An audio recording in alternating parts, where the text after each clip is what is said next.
absolutamente fora. E se ela ainda disser fiberglass, se ainda puder dizer outras expressões em inglês, ela vai começar a pensar, por isso que aprender uma língua é tão importante para redefinir o cérebro, porque ela vai começar a pensar a estrutura da língua dela.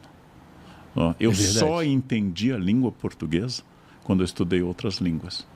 Eu tive uma aula há 150 anos sobre francês, em que a professora falava de verbos pronominais, como s'habiller, se vestir-se. E alguém perguntou, o que é pronominal? Eu disse, como em português, a mesma coisa que em português. Né? Vestir-se. Né? Vestir-se. E a pessoa disse, mas o que é verbo pronominal? É o verbo que implica pronome. Então ela descobriu que em francês o verbo também é pronominal, mas ela só descobriu da sua língua, porque ela sempre disse vestir-se, eu me vesti, ela sempre disse sem pensar que isso é pronominal. Entendi. Vai aumentando a consciência. É por aí que eu vou, quando eu vou falar com as minhas filhas também sobre, pô, pai, por que eu tô falando sobre isso? Por que eu tenho que saber isso? Porque é pra te dar repertório pra você lidar com a vida. Sim. Então, boa parte da minha experiência de pai tem sido isso, tentar dar parte do repertório, sei lá, que eu tenho, para que elas tenham uma experiência um pouco mais ampla. Por quê? Elas, para começar, têm uma vida completamente diferente da minha já. Né? Então, assim, com 12 anos, cada uma tem seu quarto. Então, para mim, já é muito doido. Explicar coisas para elas, coisas que elas não viveram e, se Deus quiser, não viverão, tem sido o maior desafio da minha vida, sabe? Tô com a esperança que tem a ver com a idade e um dia ficará mais claro para elas, sabe? Sem ter que passar pela experiência. Eu vou lhe dar uma observação de professor. Em primeiro lugar, fique tranquilo. Tanto faz o que você fizer, vai dar errado. Então, para você ficar tranquilo... Obrigado, tô mais calmo. Exatamente. Quer dizer, não se preocupe. Tá. Isto é exatamente como cuidado com a saúde. Não importa o que você fizer, você não ficará imortal. Se você tiver muito cuidado com a saúde, a sua morte ocorrerá um pouco depois e com maior lucidez. Mas você vai morrer. Se Deus quiser. Se você hidratar sua pele diariamente, você será um cadáver hidratado, bonito. Se você treinar todos os dias, você será um cadáver esbelto, definido. Vão dizer no caixão, que lindo que ele está, nem parece morto. Mas mete essa, hein, família? A educação é um processo em que você tenta fornecer muitos recursos e ferramentas, mas existe um aleatório e um subjetivo que vem da genética, da subjetividade, que você não controla. Quer dizer, se você tem 2 filhas, fica é lícito supor que a segunda seja filha do adultério. Tamanha diferença para a irmã. Que susto, mas sim, é verdade. Esaú e Jacó, Caim e Abel, Salomão e Absalão. Ou os apóstolos irmãos também, como Pedro e André. Então, são pessoas diferentes. A mesma frase tem efeito oposto sobre elas. Então, o que cabe a você como pai e educador? Alimentar, vacinar, proteger de predadores, o mundo tem predadores, e oferecer experiências dando a certeza do afeto. O resto sei lá, né? O resto pertence ao infinito e imponderável do futuro. Quais são os erros centrais? Indiferença. As crianças não perdoam a indiferença. Não importa que você seja um pai mais autoritário ou mais liberal, desde que você seja presente. Elas vão lidar na terapia com as duas coisas. Meu pai permitia tudo, meu pai não permitia nada. Não pode ser indiferente. A segunda questão, elas não podem se sentir um incômodo. Elas não podem sentir que elas estão atrapalhando a sua vida. E se elas tiverem essa certeza, o resto é absolutamente imponderável. Mas elas vão ter uma base que matematicamente garante que elas vão enfrentar as tempestades com maior estabilidade. Pela minha experiência, no meu caso, ter tido pai e mãe que nos amavam profundamente, com todos os defeitos que eles tiveram, até hoje é a minha âncora. É minha âncora. Então, isto é muito, muito importante. A dor do abandono ou da indiferença dos pais, essa é quase insuperável. Esse é bom. Tenho certeza, isso eu posso falar aqui fácil, ao vivo, que tenho certeza que isso daí não... Porque esse é o, assim, meio que... É meio... Esse é o cuidado. Pra mim, o maior medo da minha vida é minha filha com 15, 16 anos não querer falar comigo, por exemplo, tá? Não sobre coisas que ela não falaria mesmo. Ou coisas que são coisas dela e tudo mais. Mas, tipo, porra, não. Eu tenho medo de não quero que meu pai. Não quero que minhas amigas conheçam meu pai ou qualquer coisa assim. Mas eu acho que eu precisaria ser um monstro pra isso. Mas também precisaria educar o seu narciso.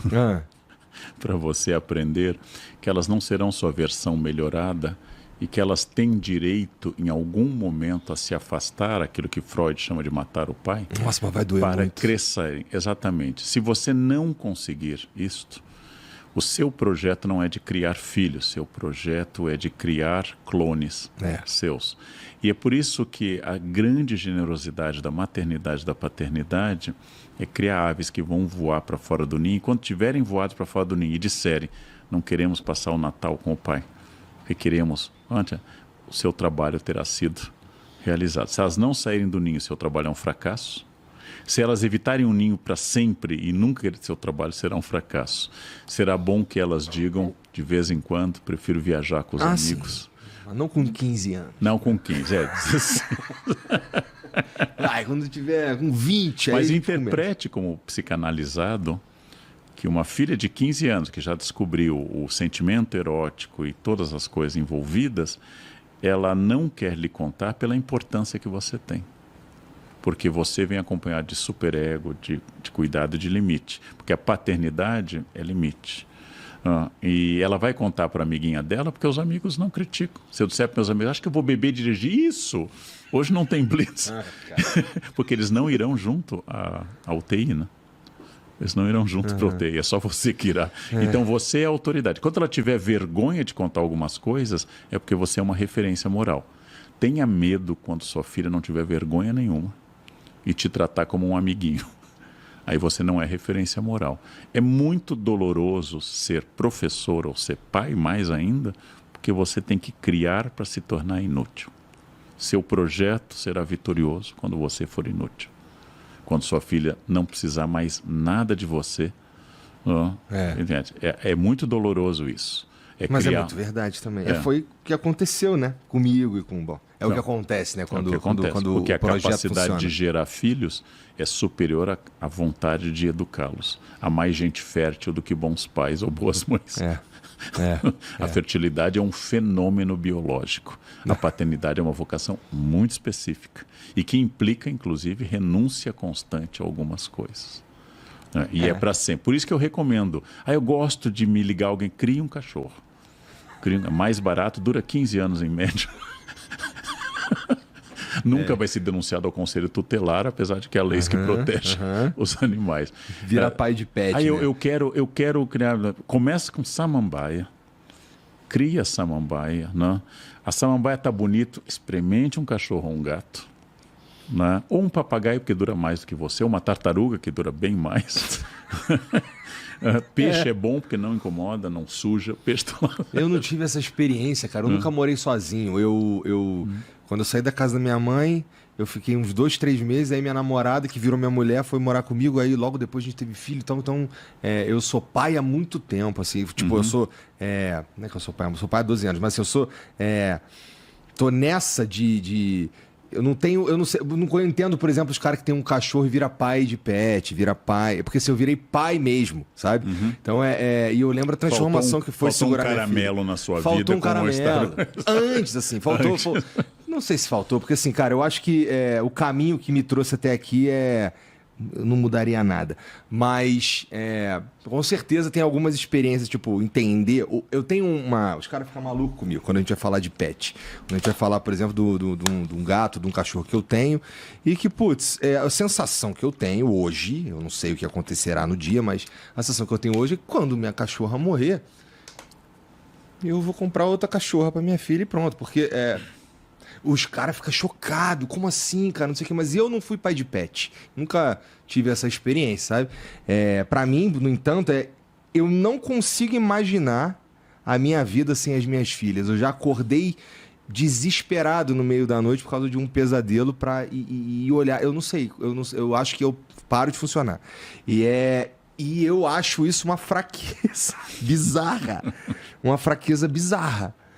Que eu não sei lidar. Vou precisar fazer um monte de tratamento aí assim, não que elas vão morrer amanhã, né? Mas, sabe, a mera ideia de que eu sou tão profundamente dependente de alguém me faz pensar que eu sou... Putz, eu precisava resolver esse problema, que sei lá. Como queriam os gregos, em tempos normais de paz, os filhos enterram os pais, em tempos de guerra, os pais enterram os filhos. O medo da finitude dos filhos é um indicativo de amor, é amor com vetor trocado, como qualquer luto. A grande questão é que esse medo é saudável se não lhe paralisar. E talvez o mais difícil de se apaixonar por uma mulher, por um homem, ou de ter amor pelos filhos, é que você tem que reconhecer que agora você tem uma fragilidade, porque sua estabilidade não depende mais só de você, ela está agora ligada a uma pessoa externa que toma decisões. Tem 3 lá em casa. Que toma decisões que escapam ao seu controle. E esta fragilidade do amor é muito interessante, que quando Pablo Neruda, poeta chileno e prêmio Nobel, quis atacar o conquistador Cortés, o conquistador dos astecas no México, ele disse a pior coisa que se pode dizer de uma pessoa, não que ele é cruel, homicida, genocida, ele disse, Cortés não tiene pueblo, ele não tem lugar de origem. E quem não tem lugar de origem, não tem família, não tem mãe, não tem pai, quem não tem filhos, é capaz de qualquer coisa. Porque eu não tenho nenhum limite, não tenho um superego em casa, eu não tenho minha mãe que vai me esperar quando eu volto bêbado e dizer, você. Quando eu não tenho um limite, eu sou capaz de qualquer maldade. Cortés não tiene pueblo. É uma metáfora bonita, poética, do Pablo Neruda, acho que é no Canto Geral, que ele vai falar que não tem para onde voltar, não tem escrúpulo em destruir o que está à frente. Você, por exemplo, vai ter preocupações ecológicas porque este mundo vai ficar para suas filhas. Você vai ter preocupações com segurança pública porque esse mundo pode atingir violentamente. Você se torna um homem político, ou seja, preocupado com a polis, como que Aristóteles, porque você tem amor. E o amor nos envolve na comunidade. Então, essa é uma proposta do liberalismo do 19, né? Que eu preocupado com o indivíduo da minha família, eu penso na polis. Também, que é uma maneira de ver política. É verdade. Queria que fosse assim mais vezes, né, aqui no Brasil, que as pessoas se tornassem políticos pelo amor ao próximo, né? Não sei se é o caso. Mas tem pergunta pra gente aí, Jean? Tem? Bom, antes da gente ir pras perguntas, no entanto, cara, eu preciso falar pra você aí, ó, que tá pensando... Tu vai viajar no carnaval, cara? Não. Tu fica em casa, geralmente? No sábado de carnaval eu tenho um concerto com a Sagração da Primavera na USESP, eu sou conselheiro da USESP, então vou à Sala São Paulo. E eu adorava carnaval em São Paulo. Desde que eu cheguei a esta cidade em 1987, me apaixonei por São Paulo perdidamente. Eu nunca viajava ou procurava não viajar porque a cidade ficava esvaziada. E o meu sonho é esta cidade pequena com a estrutura de São Paulo. Infelizmente... São Paulo virou um grande centro carnavalesco. Carnaval pra mim sempre foi meio ficar de... Tipo, eu sou um cara de ficar em casa. Então o carnaval era, putz, me dei bem, tirei umas férias aqui. E aí eu morava no Rio, morava na Zona Norte do Rio. Eu ia sempre pro interior, ou ia pra casa de um tio, na praia, qualquer coisa assim, pra me esconder. Carnaval não era muita... Não, mas eu gosto que as pessoas gostem de carnaval. Eu gosto de ver alegria. Eu gosto disso. Minha esposa é o contrário, por exemplo. Apenas eu gostaria, assim, daquele silêncio. Falta só aquele bush seco do Velho Oeste americano rodando. Não, minha mulher, ela se